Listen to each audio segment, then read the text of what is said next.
Hello, and thank you for taking the time to watch this video and giving me the opportunity to share with you information about a new diagnostic test for chronic kidney disease, or CKD, that's just been introduced into the UK from the United States. Since qualifying as a vet in 1919, I have been extremely frustrated by our lack of ability as a profession to diagnose kidney problems early on in the course of the disease. So as far as I'm concerned, what I'm about to say in this short video is therefore very exciting. I'm going to explain why I personally think that this test has so much to offer cat owners like yourselves, because it has the capability of revolutionising our ability to diagnose kidney disease much earlier on in the course of the disease's progression, thereby enabling us to manage the problem so much more effectively. So in this video, I'll mention briefly the function of the kidneys. I'll then cover the frequency of CKD, the issues associated with old traditional tests, and how the new test overcome these problems and how it benefits you and your cat. And I'll end by talking about how we manage the problem of CKD. So this slide illustrates the major functions of the kidneys. Firstly, they excrete waste or toxic products from the body, which have been produced by the metabolism of proteins. So when the kidneys fail, these toxic products tend to accumulate in the body. Secondly, they are responsible for the maintenance of water and electrolyte balance. So this effectively maintains our hydration status and keeps our salts such as sodium, potassium, calcium and phosphate levels correct. Cats with kidney failure will often have too low levels of potassium, which can make their muscles weak, and therefore they often require potassium supplementation. And too much phosphates in the blood can lead to calcium being removed from their bones and making their bones weak. Lastly, the kidneys are also responsible for producing a hormone called erythropoietin, which stimulates the production of red blood cells. So cats with kidney failure are often anemic, and occasionally that anemia can become life-threatening. So just how common is CKD? And indeed, this is a very good question. We know that the problem is quite common, and it intends to increase with the age of the patient. But just how common is it? Now, this next slide on the left here, I've got my pointer here. On the left, this is how we used to sort of appreciate the condition by the development of azotemia. And on the right, we've got a study. It's an American study that was prepared by vets at North Carolina State University, and they were carrying out an investigation into degenerative joint disease. And what they did was to perform some additional diagnostic tests to assess the incidence of CKD in cats in various age groups, as illustrated along here. Now, the incidence of CKD in the older cats, the 10 to 14.9 and the 15 to 20 groups, was around that which I would have expected at sort of 42% and 80-odd%, so quite high. But I was shocked when I watched this or looked at this study to see the values they were reporting in younger cats, the 0 to 4.9 and the 5 to 9.9s. It was a lot higher than I was expecting. Having said that, if I look at the situation here at Lawns with the staff's pets, we have 6 cats between us that are under the age of 10, and 2 of those have CKD, and one of those it is sadly quite serious. So it's certainly a problem in young cats, but whether or not it's quite as prevalent as suggested here is as yet unknown to me. But hopefully this new test will be able to shed some light on the situation. So this slide illustrates the current diagnostics that we use to detect kidney disease, or perhaps I should say the old ones. So this is what we're doing when we take blood. We measure BUN, or the toxic products that are produced by protein metabolism, and we also measure creatinine, and that's a product produced by muscle breakdown. We also look at urine. So we would look at your pet's urine to see how concentrated it is and to check for proteins in urine. And we can also measure the very small proteins, microalbuminuria, and that will increase in certain types of kidney disease. Unfortunately, all of those tests are relatively insensitive and tend not to show changes until quite late on in the disease process. Now, the gold standard, which I will just mention because it's on the slide, for detecting kidney function or assessing kidney function is glomerular filtration rate.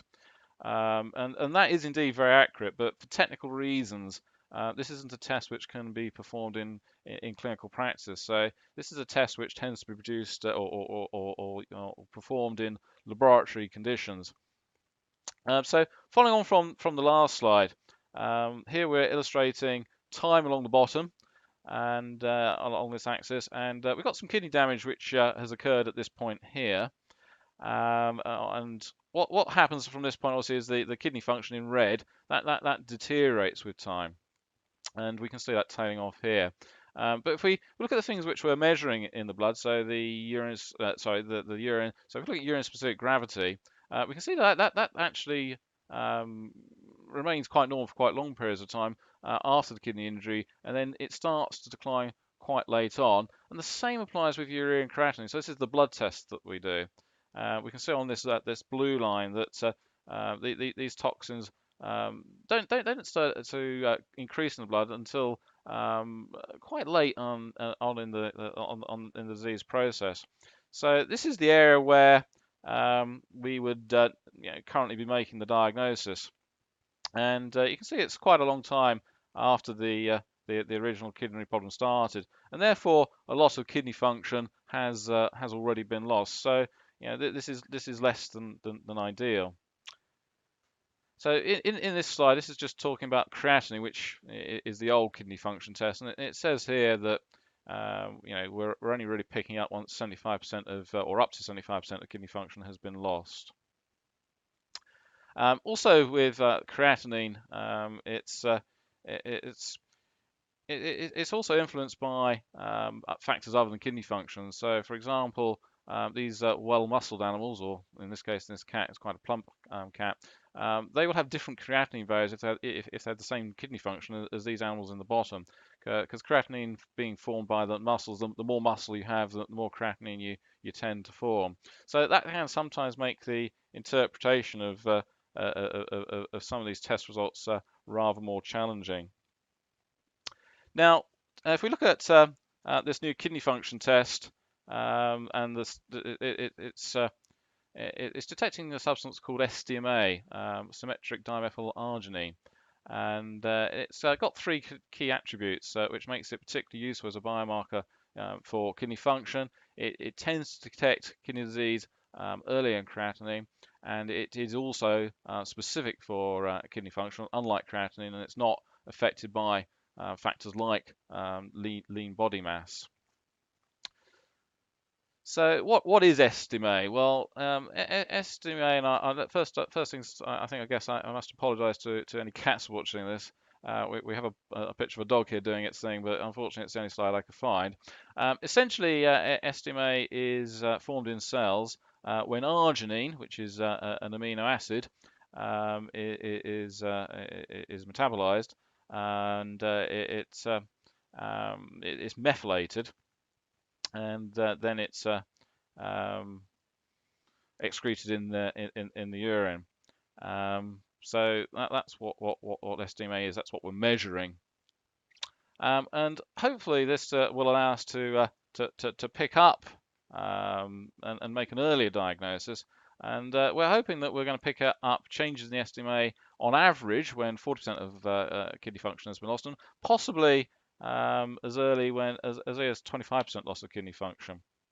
And I've just illustrated this, what this means in the practical sense with the kidneys in this next slide. I mean, when I'm palpating cats' kidneys, when they're older, often we'll feel these rough, knobbly kidneys, and often these kidneys are really quite diseased. They're old and they're scarred, and obviously at that stage, often a lot of kidney function has been lost.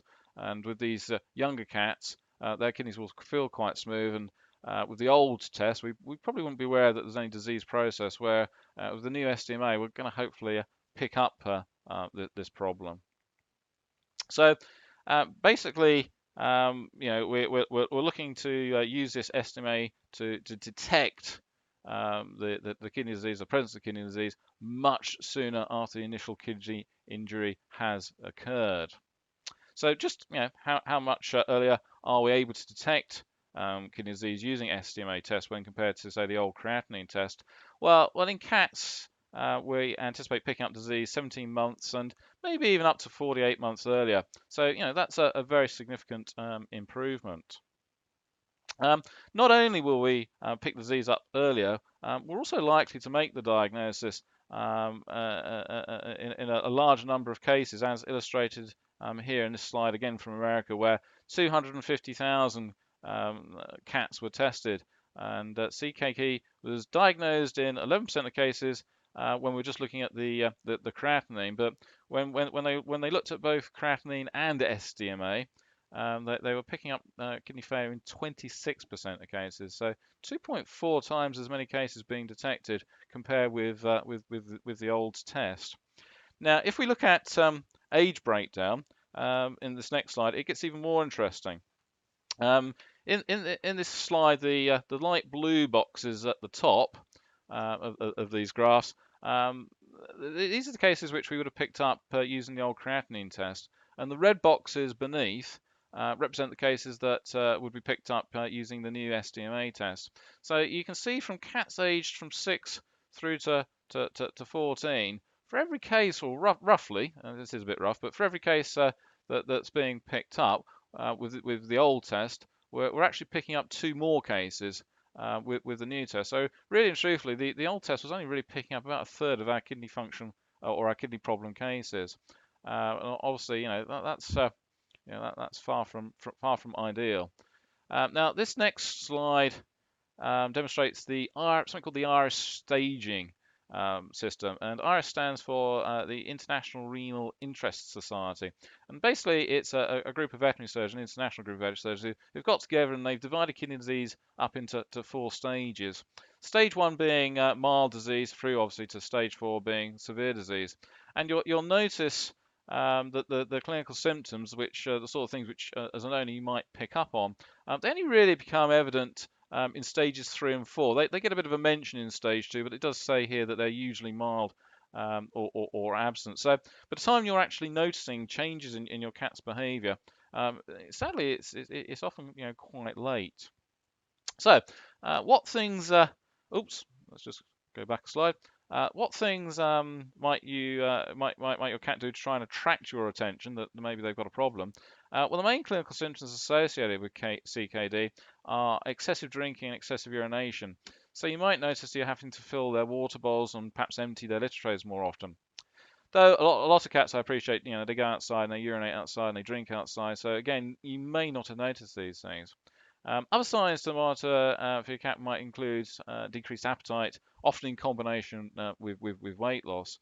And then we've got a whole host of other signs which are a little less specific, but certainly they do occur. But as I've said, by the time a cat is showing these signs, it's already a little later than ideal. So we said that clinical signs only tend to show up relatively late in the disease process, and that our current diagnostic tests have only enabled us to detect CKD at a late stage. This is where SDMA comes in. Hopefully, it's going to enable us to detect stage 2 cases and possibly even as early as stage 1. Also, if we look at the SDMA levels, the actual measurements, it may actually help with giving us an idea of what stage your cat's kidney disease is at. So if we're able to make an early diagnosis, what can we do about it? Well, there are quite a few things nowadays which we can do, and we might want to consider introducing a diet that supports kidney health, or possibly, if the disease is a little bit more advanced, a therapeutic diet. And there are a variety of these on the market in various formulations, sort of moist, wet foods, and then the dry foods. And this does actually make a difference. A study which was published, I think, way back, yes, back into 2000, and this was a study actually which was carried out by a lecturer of mine, an old lecturer of mine, Peter Markwell, and he was a lecturer when I was at the Royal Veterinary College, so I know, or did at one stage know him quite well. And what they illustrated was that cats fed a renal therapeutic diet survived 2.4 times as long as cats fed maintenance diet. So 633 days versus 264. And it wouldn't surprise me that if we can make an early diagnosis, and obviously back in 2000 we were diagnosing using the old tests, and that possibly these survival times, they might actually go up from there. And there've been a couple of other studies performed, looking at uremic crises and in both cats and dogs. And again, they've illustrated that the feeding of kidney darts versus maintenance darts, has made a significant difference in survival times and issues, uremic crises, which is where your pet suddenly deteriorates. So definitely some advantages to making that diagnosis and and instituting some early treatments such as dietary change. So we've made an early diagnosis and we've initiated a renal therapeutic diet. What other things might we might monitor with your cat's health? So we'll want to watch for changes in body weight, changes in appetite and overall demeanour. We will want to do some blood tests from time to time to check for the development of anemia, for monitor changes to urea, creatinine, and SDMA levels, and also just keep an eye on those phosphate and electrolytes that we mentioned earlier.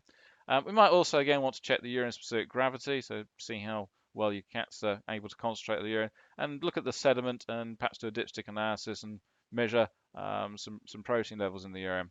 And we might also want to keep a little eye on your cat's blood pressure, and we'll come on to that a little bit in more detail in just a moment. So when we're checking urine out, doing an urine analysis, it's relatively straightforward to perform. We do dipstick tests, so little tests which we pour some urine onto a little dipstick, and there's some colour changes on some little squares on the dipstick, and that sort of tells us what's in the urine. And we might want to sort of just check out the urine specific gravity, and then possibly have a look at the urine under the microscope and just see what's in there in terms of casts, crystals, and red and white blood cells. Yeah, and if we move on, just this next slide, this is looking at how we measure blood pressure.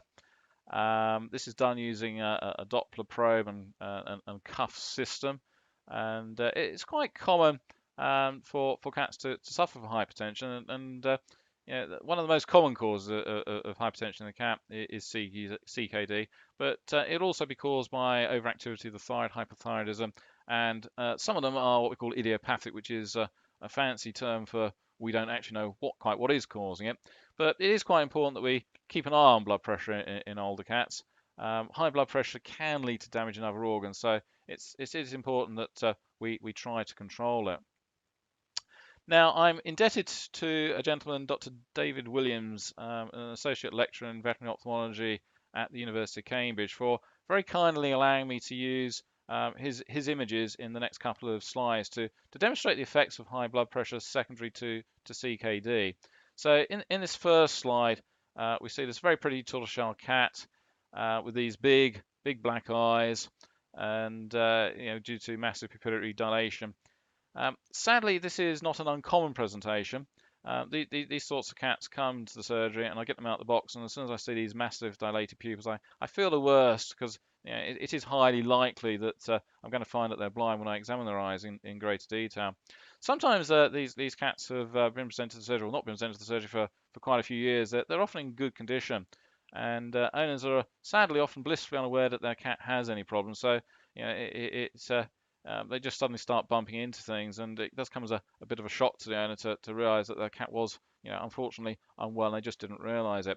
And if we have a look at the back of this cat's eyes, so this is looking at the retinas. This is what I look at when I pick up the ophthalmoscope off the wall, and we're looking at the back of the eye. We've got an optic nerve here, and blood vessels growing out, and we can see an area of hemorrhage. This sort of it's a red blotchy area here, and what can happen in fact this case isn't quite as dramatic as some, but the retinas can actually detach. And if we just go back to the original size, sometimes you can actually see these retinas, these sort of green membranes billowing forward. You can actually sometimes see them through the pupil without actually needing an ophthalmoscope. So very unfortunate, because once these retinas detach, there's not likely that they're going to regain their vision again. So important to try and prevent these problems. So we've talked about the diagnosis of CKD, and how in the early stages of CKD the problem can be managed by changes to diet.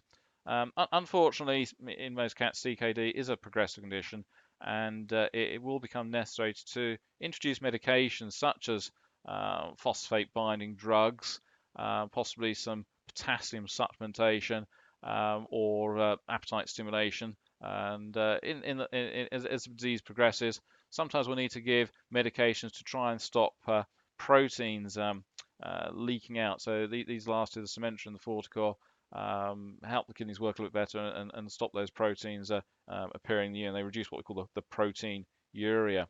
Now, ultimately, CKD, as we said, it does worsen, and it often becomes necessary to administer subcutaneous fluids. And for the vast majority of the time, cats are quite receptive to this relatively simple procedure. And owners in general find it quite easy to give fluids at home, typically 3 times a week, though in some cases they may benefit from more frequent administration. And what this does is it helps correct any dehydration, and it aids the removal of toxic products produced during protein metabolism from the body by producing basically a larger volume of urine. And it's essentially the closest thing we can get to kidney dialysis. It's not kidney dialysis, of course that works a little bit differently, but it's the sort of thing that with a bit of training, in fact we've got some training videos on this on our website, it's something which we can show most owners how to do with their own cats. And again, it does make a big difference as the kidney problem worsens. It can have them cats feeling a lot better. So just a quick reminder, the offer. As I said, this is a new test, and I'm keen to see just how valuable it's going to be to yourselves. And so just whilst we're trialing the test, I'm reducing the fee for the consultation and blood test by 50%, which saves you £63.62. But this only applies until the end of February 2016, or for the first 100 tests that we do. So if you'd like to take advantage of this offer, then just reply to this email and we will email you a voucher. And it's important that you ask for the voucher. That helps me greatly. And remember, this test is it's going to be what we call a general health profile, and so it will also check your cat's red and white blood cells, and for other common conditions such as liver disease, hypothyroidism, and diabetes. And just a quick note at the bottom here: we can blood test most cats conscious. I probably sort of successfully test 19 out of 20. We do get the odd one that does put up a little bit of resistance, and so the fee that I've quoted here, it doesn't include the cost of any sedation, but hopefully that wouldn't be necessary. Okay, so thank you for taking the time to watch this video, and I hope it's been useful for you. And I'd certainly value your feedback on it. If you do have any questions, or if you wish to discuss anything, then please do phone the surgery or email us, and we'll obviously try to answer those for you. And as I said, if you would like to take advantage of the special offer, then just reply to this email. Thank you once again.